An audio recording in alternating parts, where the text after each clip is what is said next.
अस्सलाम वालेकुम। आज 13 जुलाई 2023 और हम लोग स्टार्ट कर रहे हैं ए टू की फिज़िक्स।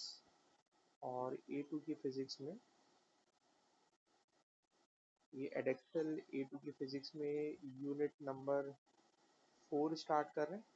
और यूनिट नंबर 4 में जो टॉपिक्स पेपर में आते वो फर्दर मैकेनिक्स है, फील्ड्स है और पार्टिकल फिज़िक्स है।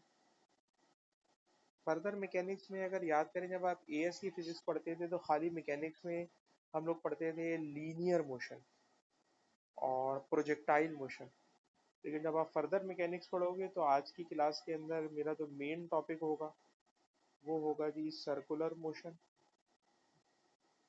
सर्कुलर मोशन के बाद आगे चल के हम पढ़ेंगे पीरियोडिक मोशन या वाइब्रेटरी मोशन से कनेक्ट कर देंगे इसको। और एक और टॉपिक है जो आप मैकेनिक्स में पढ़ोगे, जो बाकी सारे बोर्ड्स के अंदर मैं देखता हूँ एएस में पढ़ाते हैं, मोमेंटम एंड कोलिजन। लेकिन ये मोमेंटम एंड कोलिजन वाला जो टॉपिक है ये आपके यहाँ एडेक्सल में यूनिट नंबर 4 में यानी ए टू की फिजिक्स में, वरना मोमेंटम एंड कोलिजन सब जगह एएस में होता है। खैर, जो आपके बोर्ड में है हमें उसको फॉलो करना है। तो ये हमने एक थोड़ा सा प्लान बना लिया है कि ए टू की physics unit number 4 further mechanics, और आज की क्लास का टॉपिक है सर्कुलर मोशन। अच्छा, सर्कुलर मोशन में जाहिर सी बात है पहले हमें इसकी थ्योरी पढ़ना होगी। थ्योरी पढ़ेंगे, एक फार्मूला शीट बनाएंगे और थ्योरी और फार्मूला शीट में ही मेरे ख्याल में आज पूरा दिन निकल जाएगा, क्योंकि अच्छी खासी बड़ी फार्मूला शीट है इसकी। चलें, लेट्स स्टार्ट। सबसे पहली बात, सर्कुलर मोशन की डेफिनेशन क्या है? तो सर्कुलर मोशन की डेफिनेशन अगर आप ओ लेवल्स के किसी छोटे बच्चे को भी पढ़ा रहे हो तो डेफिनेशन का सेंस ये बनता है कि जब कोई ऑब्जेक्ट सर्कुलर पाथ पर घूमता है, जब कोई ऑब्जेक्ट सर्कुलर पाथ पे घूमता है तो it is called circular motion. तो when an object moves along circular path. लेकिन आप बोले सर इसकी डेफिनेशन को जरा खतरनाक करके बोले, मतलब ये तो आपने ओ लेवल की डेफिनेशन, बच्चे वाली डेफिनेशन बोल दी कि कोई ऑब्जेक्ट सर्कुलर पाथ पे घूम रहा है, it is called circular motion. Definition सही है, पर जरा इसको मुश्किल करके बताएं। तो जरा मैं इसको जरा मुश्किल करके सुनाने जा रहा हूँ, मुश्किल करके सुनिएगा। मुश्किल बेटा ये है कि ये बताइए कि अगर किसी ऑब्जेक्ट पर आप फोर्स लगाएं in the direction of motion, यानी जिस डायरेक्शन में बॉडी मूव कर रही है, पहले से मूव कर रही थी, उसी डायरेक्शन में आपने फोर्स लगा दी। तो जैसे ही आप फोर्स लगाते हो in the direction of motion, तो आप देखोगे कि इस फोर्स की वजह से वेलोसिटी इंक्रीज हो जाएगी। और वेलोसिटी का इंक्रीज होना उसमें एक्सेलरेशन पैदा कर देगा। वेलोसिटी इंक्रीज हो रही है इसलिए पॉजिटिव एक्सेलरेशन होगा। अच्छा, उल्टी बात करें, अगर आप किसी ऑब्जेक्ट पे फोर्स लगाएं opposite to the direction of motion, sir अगर आपने opposite to the direction of motion force लगाई तो वेलोसिटी डिक्रीज हो जाएगी, एक्सेलरेशन नेगेटिव हो जाएगा, डिसेलरेशन हो जाएगा। लेकिन एक नई बात सुने, अगर किसी ऑब्जेक्ट पर आप फोर्स लगाएं, परपेंडिकुलरली लगाएं, फोर्स परपेंडिकुलरली, क्या मतलब? ये कोई ऑब्जेक्ट है, ये ऑब्जेक्ट इस डायरेक्शन में भाग रहा था, आपने इसके ऊपर परपेंडिकुलर फोर्स लगा दी। तो जब आप परपेंडिकुलर फोर्स लगाते हैं ना, वेलोसिटी के ऊपर परपेंडिकुलर फोर्स लगाते हैं, तो ये फोर्स उस ऑब्जेक्ट की डायरेक्शन को चेंज कर देता है। और जब डायरेक्शन चेंज होती है तो ऑब्जेक्ट सर्कुलर पाथ पे घूमना शुरू कर देता है। तो डेफिनेशन जो मैं जीसीई में ए टू की मार्किंग स्कीम में बच्चों को देख के पढ़ के बताता हूँ वो ये लिखी हुई है कि जब फोर्स डायरेक्शन ऑफ मोशन पर परपेंडिकुलरली एक्ट करे, जो उसकी डायरेक्शन को चेंज करा दे, तो ऐसी मोशन का नाम होता है सर्कुलर मोशन। ठीक है जनाब? तो खैर, आप ये आसान वाली डेफिनेशन भी लिखोगे तो एक्सेप्टेबल है। जरा मैंने थोड़ी मुश्किल करके भी सुना दी आपको कि फोर्स परपेंडिकुलर लग रही हो, और शायद आप इस परपेंडिकुलर फोर्स का नाम जानते हो। अनस, जानते हो इस फोर्स का नाम जो परपेंडिकुलर फोर्स लगती है और पार्टिकल को गोल रास्ते पे घुमा देती है? इसका नाम होता है, हाँ, सेंट्रीफ्यूगल फोर्स। ठीक है जी? अभी इसका नाम प्रॉपर्ली आगे चल के पढ़ेंगे। तो खैर, पहली डेफिनेशन हो गई, अगर कोई ऑब्जेक्ट सर्कुलर पाथ पे मूव करे तो ऐसी मोशन का नाम circular motion. When an object moves along a circular path. Circular path पे मूव करे तो it is called circular motion. अच्छा, जब कोई ऑब्जेक्ट सर्कुलर मोशन करता है तो सर्कुलर मोशन में कुछ टर्म्स होती हैं जो मैं आपको पढ़ाना चाह रहा हूँ। वो टर्म्स क्या है तो जरा सुनिए। फॉर एग्जाम्पल ऑब्जेक्ट यहाँ पे था और मूव करके वो यहाँ पर आ गया। जब ये ऑब्जेक्ट मूव करके यहाँ आ गया तो इसने सर्किल के सेंटर पर एंगल बनाया। ठीक है जनाब, तो याद रखिएगा जब कोई ऑब्जेक्ट सर्कुलर पाथ पे घूमता है तो जितना एंगल बनाता है उस एंगल को हम लोग कहते हैं एंगुलर डिस्प्लेसमेंट। जब कोई ऑब्जेक्ट सर्कुलर पाथ पे घूमता है तो जितना एंगल बनता है, the angle subtended bye an object at the centre of circle. ठीक। अच्छा, इसके मैंने बहुत अच्छे नोट्स बनाए हुए हैं, इसकी मैं डेफिनेशन कम लिख रहा हूँ, मैं भी आपको पीडीएफ नोट्स दूंगा इसके। The angle at the centre of circle, circle के सेंटर पे बनने वाले एंगल का नाम होता है एंगुलर डिस्प्लेसमेंट। और एंगुलर डिस्प्लेसमेंट को हम जिस सिंबल से डिनोट करते हैं वो होता है थीटा। आप जानते हो कि जो एंगल होता है, एंगल को हमेशा थीटा से डिनोट करते हैं, तो सेंटर पे बनने वाला एंगल थीटा से डिनोट किया जाता है। इसकी यूनिट क्या होती है? तो अनस आप बताइए, थीटा को एंगल को किस में आप यूनिट में मेजर करते हैं? बड़ा आसान सवाल है। एंगल की यूनिट क्या होती है बेटा? रेडियन। मैं एक्सपेक्ट कर रहा था कि आप डिग्री बोलेंगे, और बोला आपने, सही है, दोनों यूनिट है, डिग्री भी है रेडियन भी है, और जो इसकी एस आई यूनिट है वो रेडियन है। ठीक। अच्छा, फिर क्वेश्चन हम देखते हैं पेपर में, व्हाट इज रेडियन, रेडियन को डिफाइन करें। तो मैं आपको रेडियन की डेफिनेशन कराने जा रहा हूँ। रेडियन की डेफिनेशन यार ये है कि फॉर एग्जांपल ये एक सर्कल है और इस सर्कल का जो रेडियस है वो फॉर एग्जांपल 5 सेंटीमीटर है। ठीक? मैंने आपसे कहा यार आप एक आर्क लगाएं, आपने यहाँ कंपास रख के एक आर्क लगाई। मैंने कहा ये जो आर्क आपने लगाई है ना, इस आर्क को फॉर एग्जांपल समझाने में आसानी के लिए मैं कहूँ सीजर से कट करके सीधा कर लें, और फिर इस आर्क को मेजर करें। अगर इस आर्क की लेंथ भी 5 सेंटीमीटर हो, यानी जितना सर्कल का रेडियस है उतनी ही आर्क होना चाहिए। जितना सर्किल का रेडियस है उतनी ही बड़ी आर्क होना चाहिए। तो जितना एंगल सेंटर पे बनता है, this angle is called 1 radian. तो 1 रेडियन क्या है? When arc length equals to the radius of circle, when arc length equal to the radius of circle, ठीक है, then the central angle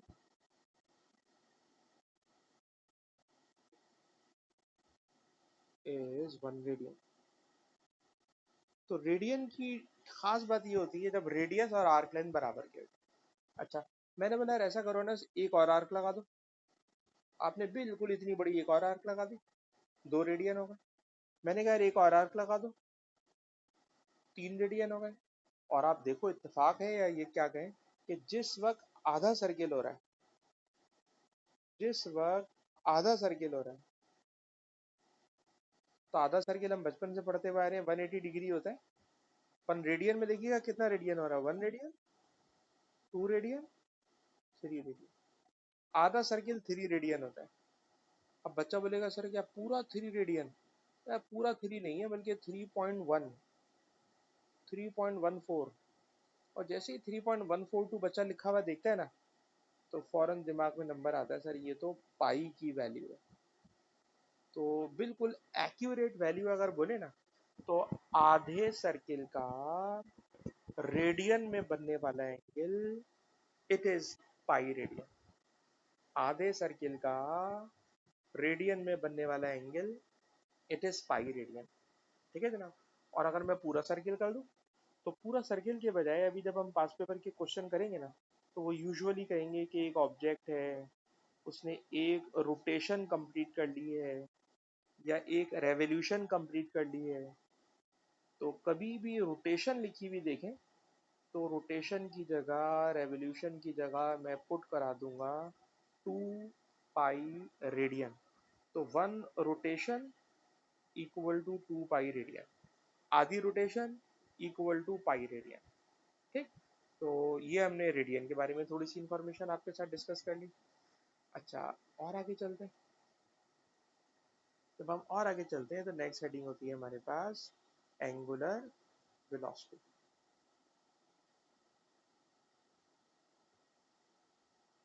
angular velocity एक ऐसी टर्म है जो हमें ये बताती है कि कोई ऑब्जेक्ट कितना तेज घूम रहा है। ठीक है जनाब, कोई ऑब्जेक्ट कितना तेज घूम रहा है, हाउ फास्ट रोटेशन। ठीक है जनाब, जितनी तेजी के साथ रोटेशन हो रही होगी ना, जितनी तेजी के साथ वो घूम रहा होगा, it is called its angular velocity. और एंगुलर वेलोसिटी को W से शो करते हैं, लेकिन इसको हम लोग रीड करेंगे इस चैप्टर में ओमेगा। ठीक, और इसकी डेली लाइफ में एग्जांपल ये है कि जब हम कोई मोटर खरीदते हैं तो मोटर की स्पेसिफिकेशन में पढ़ते हैं कि ये मोटर 1000 RPM की है, ये मोटर 500 RPM की है।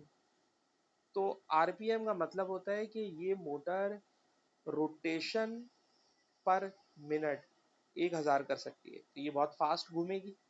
और 500 RPM का मतलब इसकी रोटेशन पर मिनट 500 है, यानी कम है।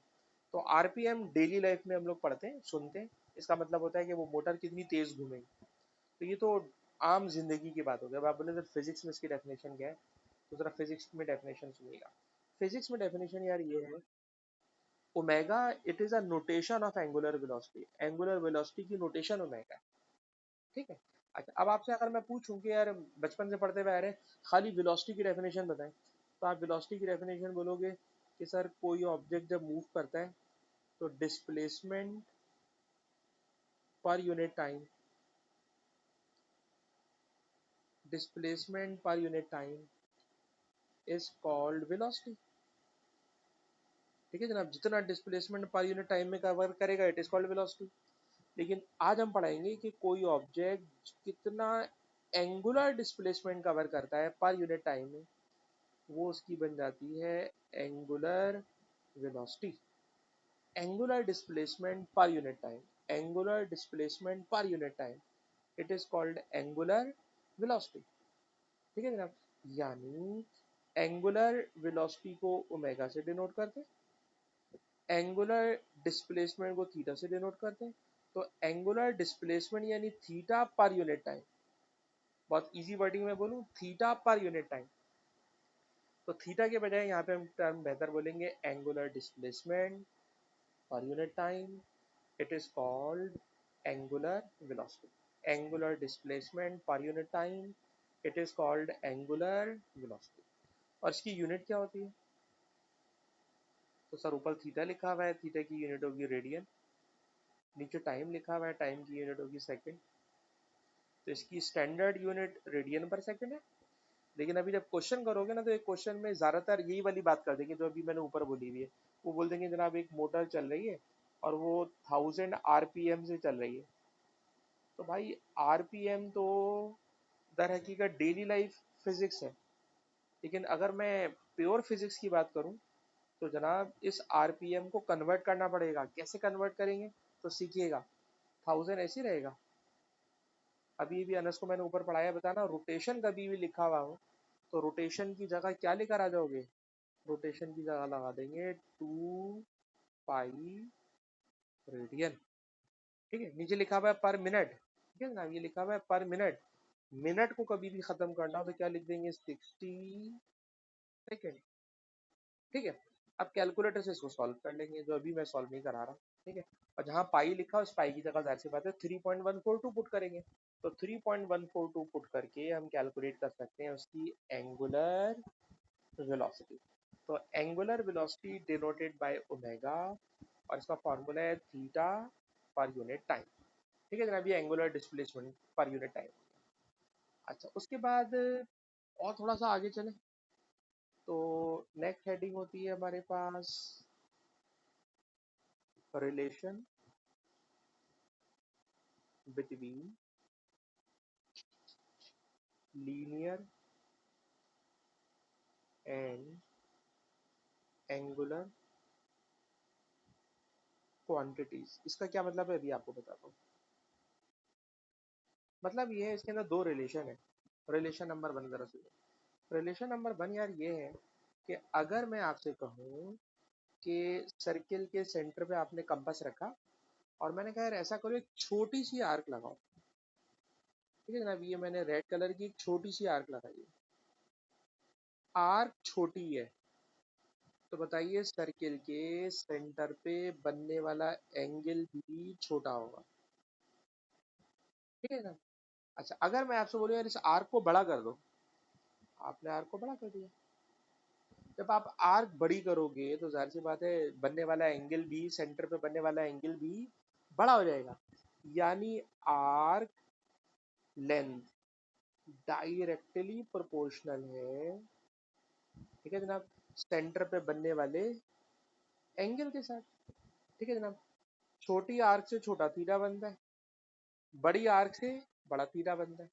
ठीक। और इस एग्जाम्पल में रेडियस कांस्टेंट है। तो आप खैर रिलेशन को सिर्फ एज अ फॉर्मूला नोट कर लें कि ये वो फार्मूला है जो बहुत ज़्यादा यूज होगा सर्कुलर मोशन में। S equal to R theta. ये जो एस है ये एस सर्किल के सरकमफेरेंस पर कवर्ड डिस्टेंस है। ठीक है ना, सर्किल के सरकमफेरेंस पर जो डिस्टेंस कवर हो रहा है इट इज आर्क लेंथ, और थीटा सेंटर पे बनने वाला एंगल है। तो it is the first relation. अच्छा इसी फर्स्ट रिलेशन में अगर मैं आपसे बोलूँ यार बोथ साइड्स को टाइम से डिवाइड कर दो। जब आप बोथ साइड्स को टाइम से डिवाइड करते हो तो टाइम से डिवाइड करने पे ये बताओ अनस बेटा थीटा अपॉन टाइम क्या बन जाता है। अभी भी ऊपर पढ़ के आए थीटा अपॉन टाइम क्या होता है। सर थीटा अपॉन टाइम क्या होता है अनस भाई। Angular velocity. ठीक है ओमेगा आर ऐसे ही। और ये जो लिखा है डिस्टेंस अपॉन टाइम, हाँ यूनिट नहीं, यूनिट हम नहीं बोलेंगे ना, हम बोलेंगे इसकी नोटेशन ओमेगा होती है, नोटेशन। यानी इसको हाँ डिनोट करते हैं ओमेगा से, एंगुलर वेलोसिटी। हाँ इसका सिंबल है, ठीक है ना बेटा। तो theta upon time it is omega. तो थीटा अपॉन टाइम की जगह बेटा मैंने ओमेगा लिख दिया, और जहाँ लिखा हुआ है डिस्टेंस अपॉन टाइम ये तो सर वेलोसिटी होती है। तो बस याद रखिएगा वेलोसिटी लीनियर क्वांटिटी है। जो मैंने अगर ऊपर हेडिंग देखी ना तो मैंने ऊपर हेडिंग मारी थी कि relation between linear and angular quantity. तो जब कोई ऑब्जेक्ट सर्कुलर पाथ पे घूमता है तो उसमें एंगुलर वेलोसिटी भी होती है और उसमें लीनियर वेलोसिटी भी होती है। आप कहेंगे क्या मतलब। एंगुलर वेलोसिटी तो ये बताती है कि ऑब्जेक्ट कितनी तेजी के साथ घूम रहा है। ठीक है जनाब, कितनी तेजी के साथ घूम रहा है it is called its angular velocity. ये वाली वेलोसिटी कहाँ से आ गई। तो ये वाली वेलोसिटी भी मैं आपको बताता हूँ क्या आती है। इस वाली वेलोसिटी को बेटा हम यूँ डिफाइन करते हैं कि अगर आप किसी पत्थर को रस्सी से बांधे बेटा और उसको सर्कुलर पाथ पे घुमाना शुरू कर दें, तो जब आप उसको सर्कुलर पाथ पे घुमा रहे होते हैं तो जिस वक्त पत्थर यहाँ पर होता है, अगर इस जगह पे रस्सी टूट जाए तो क्या पत्थर गोल रास्ते पे घूमेगा, नहीं सर, पत्थर ना इस रास्ते पे भाग जाएगा। अगर रस्सी यहाँ टूट जाए तो पत्थर इस रास्ते पे भाग जाएगा। सर अगर रस्सी यहाँ टूट जाए तो पत्थर इस रास्ते पे भाग जाएगा। तो पत्थर में ड्यू टू द इनर्शिया एक वेलोसिटी होती है। पत्थर में ड्यू टू द इनर्शिया एक वेलोसिटी होती है, और इस वेलोसिटी को हम लोग पूरा नाम देते हैं टेंजेंशियल वेलोसिटी। क्योंकि आप देखिए कि ये सर्कुलर पाथ के ऊपर क्या बना रही है, टेंजेंट बना रही है। टेंजेंट बना रही है इसलिए इसको हम लोग कहते हैं टेंजेंशियल वेलोसिटी। तो जब कोई ऑब्जेक्ट सर्कुलर पाथ पे घूमता है तो उसमें टेंजेंशियल वेलोसिटी सर्कुलर पाथ के ऊपर टेंजेंट बना रही होती है, और ओमेगा वो वेलोसिटी होती है जो हमें ये बताती है कि ऑब्जेक्ट कितना तेज घूम रहा है। तो ये अभी एज अ फॉर्मूला नोट कर लें v is equals to R omega, क्योंकि अभी जब मैं आपको पास पेपर के क्वेश्चन पे लेके जाऊंगा तो वहां पे ये फार्मूले में यूज करवाऊंगा। कॉपी कर लिया बेटा।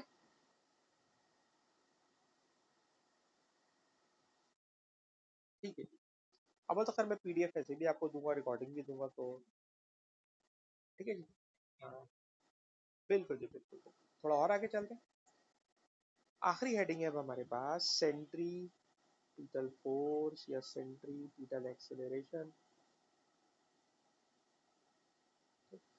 सेंट्रीपिटल एक्सेलरेशन पहले पढ़ लेते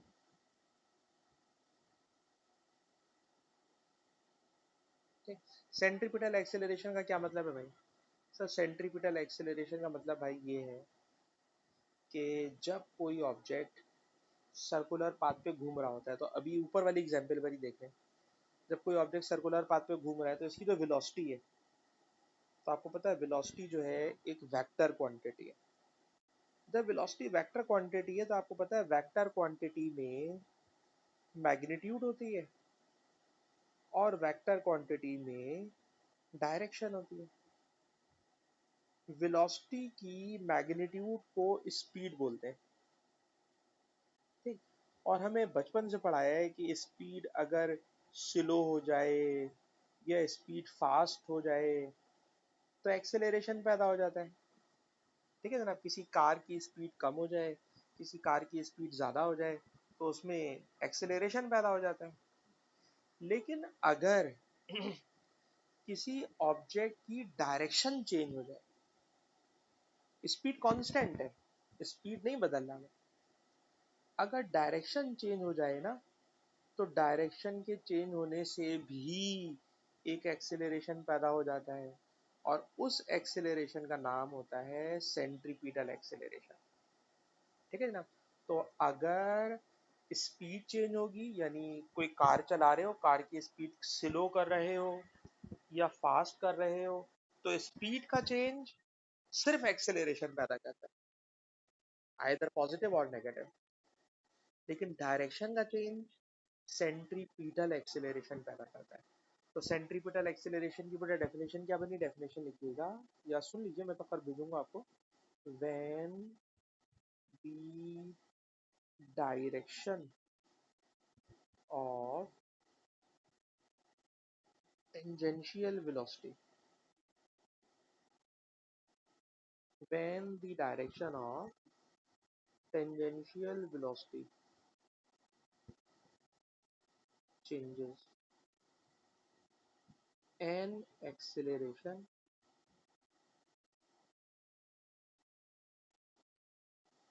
is produced, an acceleration is produced called centripetal acceleration।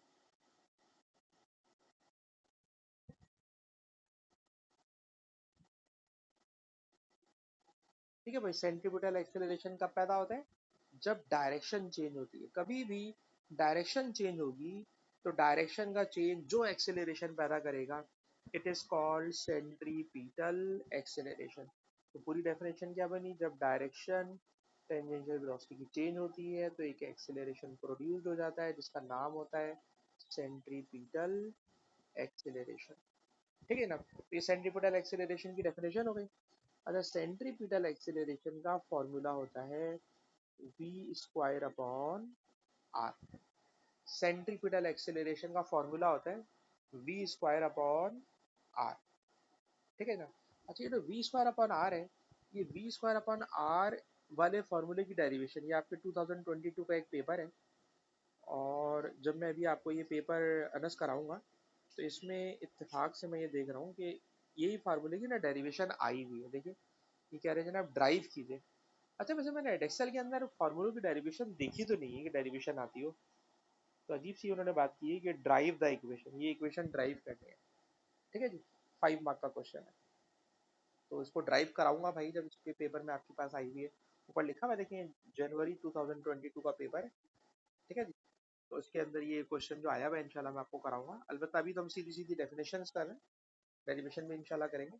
तो सेंट्रीपिटल एक्सेलरेशन का बेटा फॉर्मूला बन गया v स्क्वायर अपॉन आर। अच्छा, थोड़ा और आगे चलते हैं। नेक्स्ट हेडिंग है हमारे पास सेंट्रीपिटल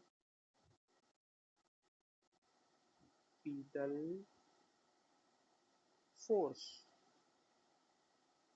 सेंट्रीपिटल फोर्स क्या होती है? तो सेंट्रीपिटल फोर्स इत्तेफाक से हम लोग बिल्कुल शुरू में आपको यहाँ पे पढ़ा चुके हैं कि अगर किसी पत्थर को आप गोल रास्ते पे घुमा रहे हैं तो वो फोर्स जो परपेंडिकुलरली एक्ट कर रही है, सर्किल के सेंटर की तरफ अट्रैक्ट कर रही है, डायरेक्शन ऑफ वेलोसिटी को चेंज कर रही है। तो मैं बहुत सारी बातें एक साथ लिखने जा रहा हूँ, आप उसमें से कोई भी एक बात एग्जाम में लिख देंगे, आपकी बात एक्सेप्ट हो जाएगी। तो डेफिनेशन ये है, द फोर्स विच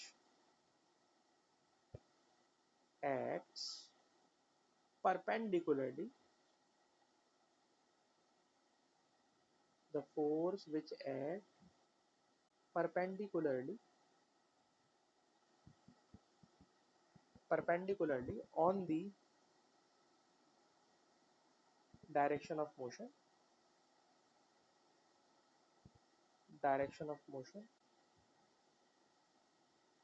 ठीक। और एक और बात कह रहा हूँ, एक्ट्स बल्कि चेंजेस द डायरेक्शन, चेंजेस इसी फोर्स की वजह से डायरेक्शन चेंज हो रही है, changes the direction of tangential velocity, tangential velocity की डायरेक्शन को चेंज कर रही है।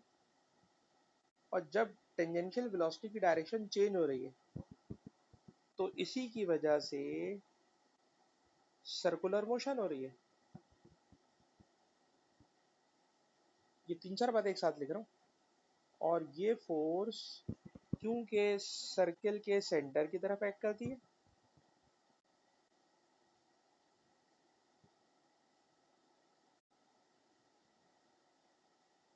तो इस फोर्स का नाम उन्होंने रखा है सेंट्रीपिटल फोर्स।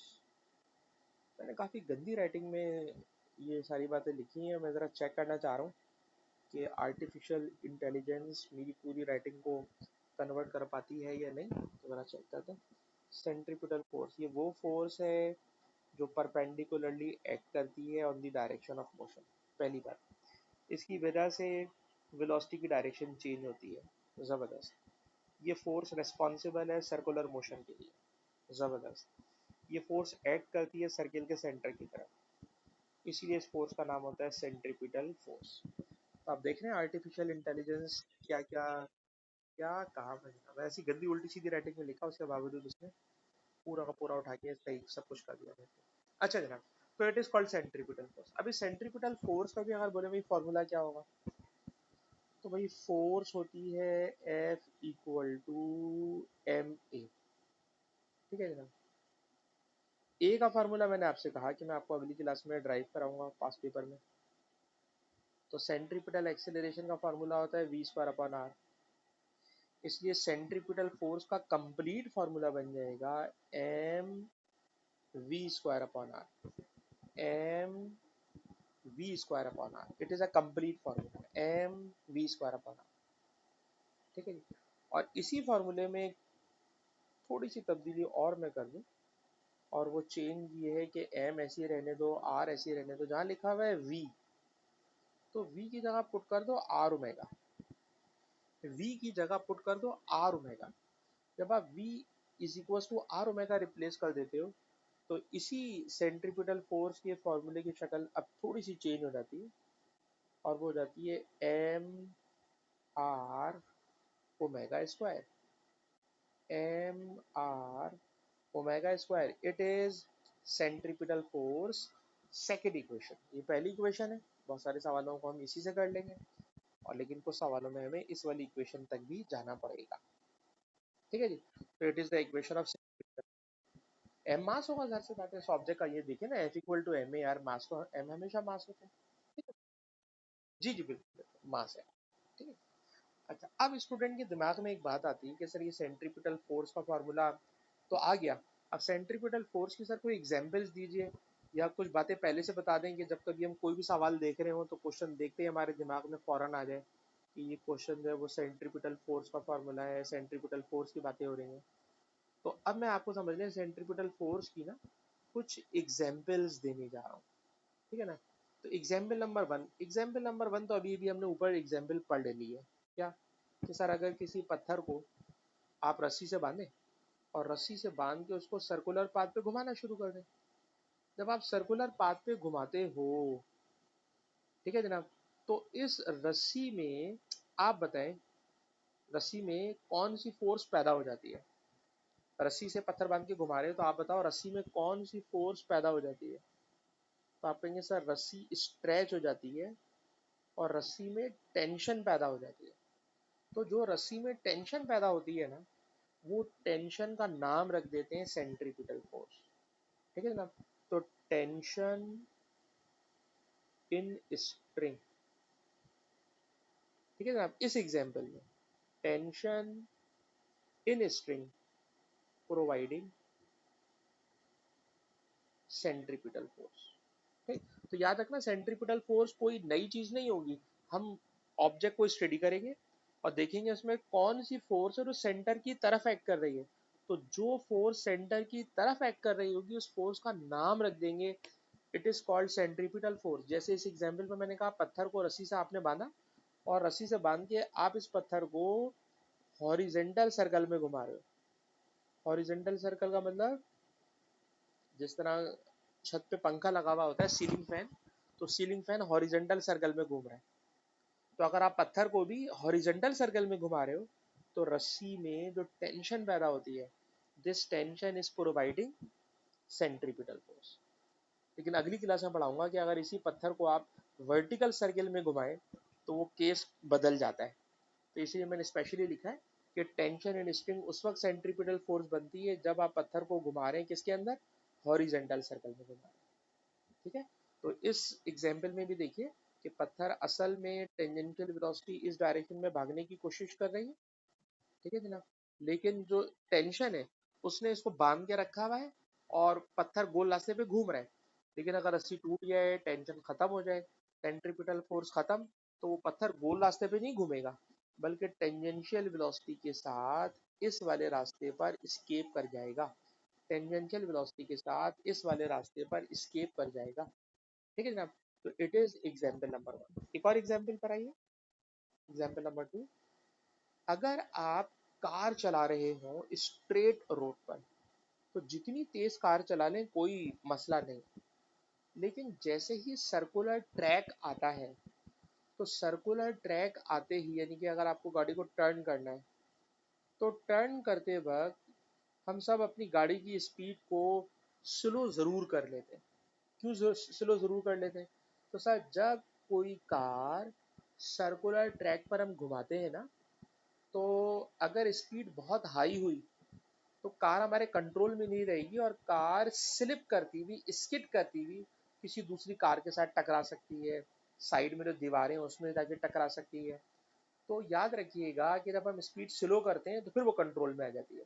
कंट्रोल में क्यों आ जाती है? तो दर हकीकत गाड़ी के टायर और रोड के दरमियान जो फ्रिक्शन है, टायर और रोड के दरमियान जो फ्रिक्शन है वो इसे फिसलने से रोकती है।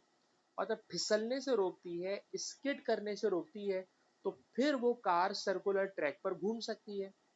इसका मतलब ये हुआ कि जो फ्रिक्शन है ये प्रोवाइड कर रही है सेंट्रीपिटल फोर्स।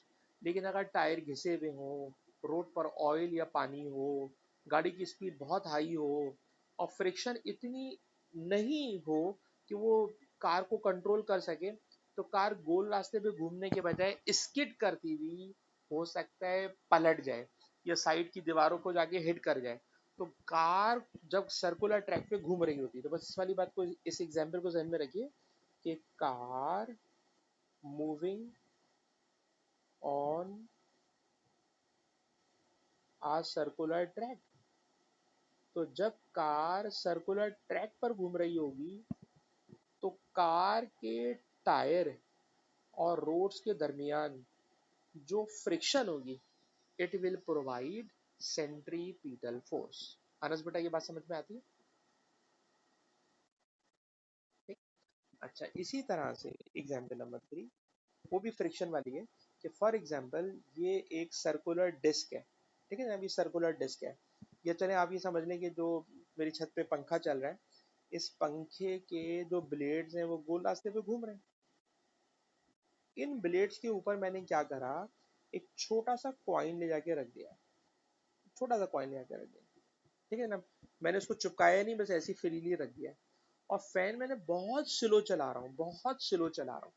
ठीक है ना, तो अगर मैं बहुत स्लो चला रहा हूँ तो स्लो चलाने पर फैन और कॉइन के बिटवीन जो फ्रिक्शन है ना, वो फ्रिक्शन उसको उसके साथ स्टिक रखती है, चिपका के रखती है, और वो फैन के साथ साथ घूमता रहता है कॉइन। लेकिन अगर मैं बहुत हाई स्पीड कर दूं तो जाहिर सी बात है वो कॉइन उड़ जाएगा।